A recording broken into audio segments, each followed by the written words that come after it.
In the year 1822, an American scholar named Clement C. Moore wrote a poem. The poem was titled A Visit from St. Nicholas. You probably recognize it from its first couple of lines. 'Twas the night before Christmas, when all through the house not a creature was stirring, not even a mouse. Well, this poem's been a Christmas classic for almost 200 years. I got to wondering what it might have sounded like if it had been written by a cowboy poet. I think it might have gone something like this. It was Christmas Eve night on the old XIT. The ranch was a picture of tranquility. A full moon shone brightly on new fallen snow and outlined the fence posts, all set in a row. The old windmill creaked from a light breeze that blew. Its bottom check rattled as water flowed through. An old barn owl hooted. A coyote called. A saddle horse snorted from one of the stalls. The chores were all done. All the stock had been fed. The boys in the bunkhouse all tucked into bed. Old Hank, the blue heeler, and an Aussie named Shep were snug in their doghouse just under the step. The tree was all trimmed, stockings hung in a row. 'Twas the night that old Santa was scheduled to show. I blew out the lamp and had just hit the sack when all hell broke loose. Were we under attack? There was whooping and yelling and jingle bell sounds. The dogs commenced barking.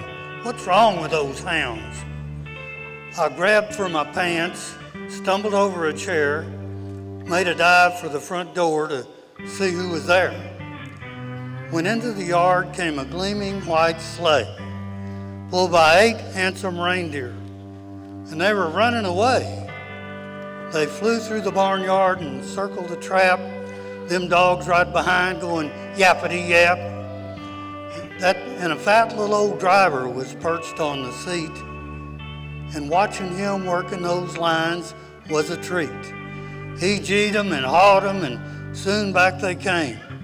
He whistled and shouted and called them by name. Whoa, Dasher, whoa, Dancer, whoa, Prancer and Vixen. Now, Comet, now, Cupid, whoa, Donner and Blitzen. This could only be Santa Claus making his rounds, so I shouted and hollered and called off the hounds. Those fine Lapland chargers went straight to the sky, and that's when I learned reindeer really can fly. They circled the house, then lit down on the roof.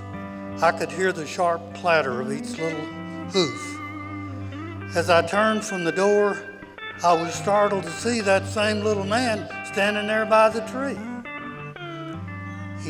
He was dressed in red velvet with furry white trim and a big white resistol with full 4-inch brim. His handlebar mustache was bushy and white. His eyes were a twinkle with Christmas starlight. His black stovepipe boots and a wide leather belt made him look like a puncher in spite of himself. A Kelly green wild rag was tied round his neck, and his silver-trimmed spurs finished out the effect. He flashed me a grin and a wink of his eye, and I knew at that moment I liked this old guy. He opened his sack and went straight to his work, filled everyone's stocking, then turned with a jerk. With a nod of his head and the tip of his hat, he was gone in a flash. Poof, just like that. He mounted his sleigh with a loud ho, ho, ho, then called, "Giddy up, boys, we got places to go." The last thing I heard as they went on their way was, "Adios, y'all. Have a nice Christmas day." Thank you so much.